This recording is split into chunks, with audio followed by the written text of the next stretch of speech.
I spent 2 summers interning at the University of Chicago's Inclusive Economy Lab.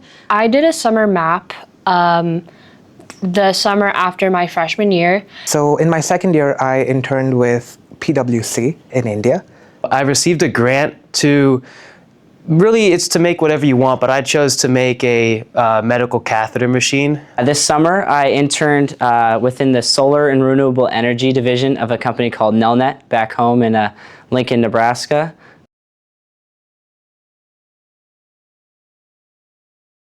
Equitas Health is a community health center, which means that they provide healthcare to people regardless of their ability to pay. During our summer map, we were conducting an archeological dig in Rock Springs, Wyoming. The Inclusive Economy Lab specifically is focused on housing instability, job quality, financial security, as well as K-12 education. And they usually partner with the city of Chicago to carry out research oriented around different social justice initiatives. So PwC is one of the big 4 consulting firms, and they have lots of different areas. I was in their advisory and deals corporate section, and I worked with a team that advised companies on how they could go about doing their initial public offering. I basically started off with working with a little LCD display and writing some code to really just make the base functions of it work, which is like weight, time, and temperature.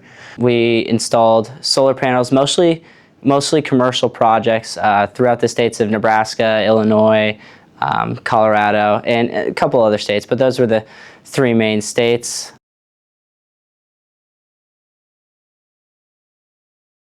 I was specifically working on a project called Informed Portraits this summer, which was a qualitative study looking at the experiences of Black Chicago residents within the K-12 system who had also experienced housing instability during their time in high school. So I was lucky because my team would start work at 10 a.m., so I didn't have to get there really early.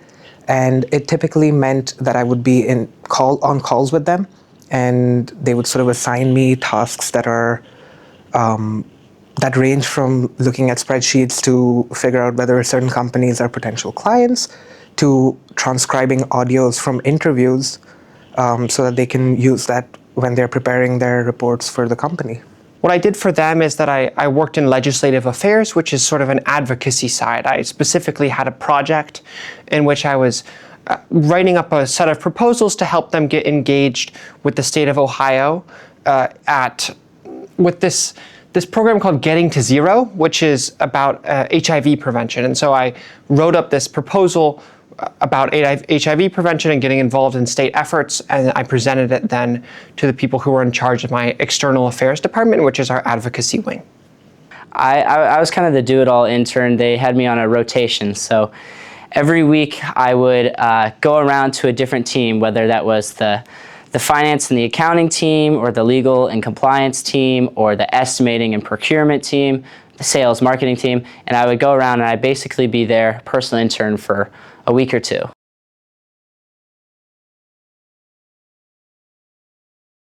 I think in particular, especially during my interview, I was able to talk about one of the research challenges that I was able to attend due to Grinnell, the CFA research challenge, and how I was able to use that to deepen my understanding about financial markets and how they function.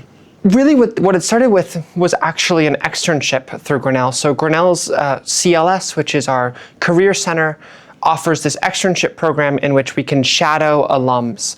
And I got to shadow an alum who works at the Delaware State Legislature as a legislative attorney, which means that she's the person who actually writes the laws that get passed.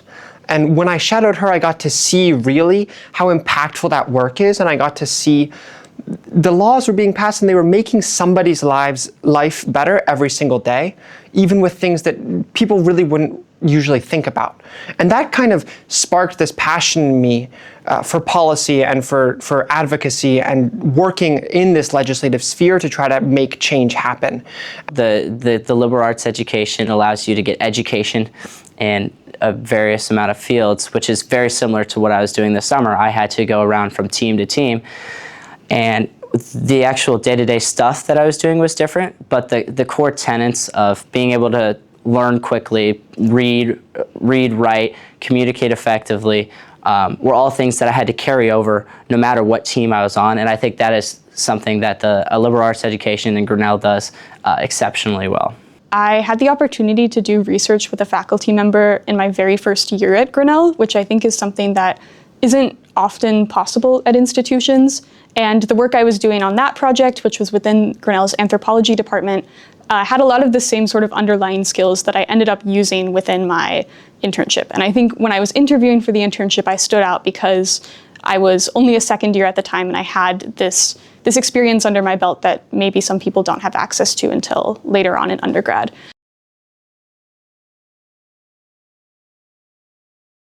Every time I was introduced to a new member of the team, I would tell them I'm an econ and history double major, and they'd always sort of be surprised by the history part of it. But I think being a Grinnellian and being able to sort of converse and use the skills that I've learned at Grinnell, I was able to sort of sell them on my history major as being an important part of what I know.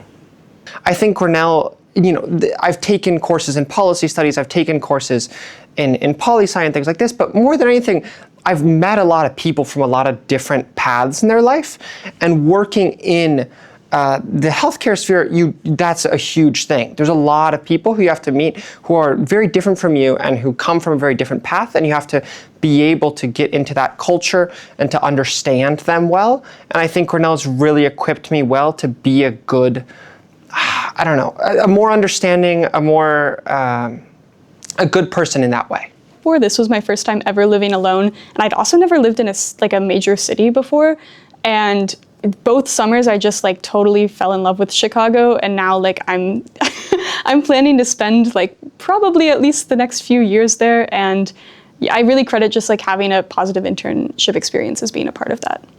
Being at a dig site was kind of it's gonna sound a little cliche, but it was kind of a dream come true. Archaeology is something I've wanted to do since I was in middle school. And so, it was really surreal to be at a site, that has all of this history, but also all of this erasure. A large lesson that I had to learn was how a large industry and, specific people within the industry have to learn to adapt to policy changes or, new bills and stuff like that.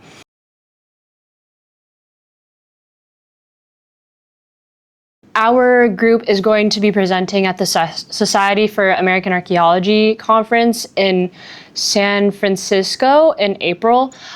So we're going to be, right now, I'm still working as a research assistant for Professor Ng, along with two other of the students who were working in the summer map. And we're just trying to catalog all of the artifacts that we dug up.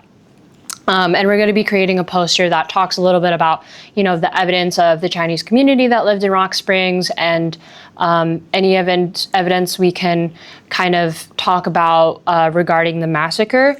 It's still somewhat in progress, I should say, as I'm still working on the project, but we just finally presented our findings internally, with the lab.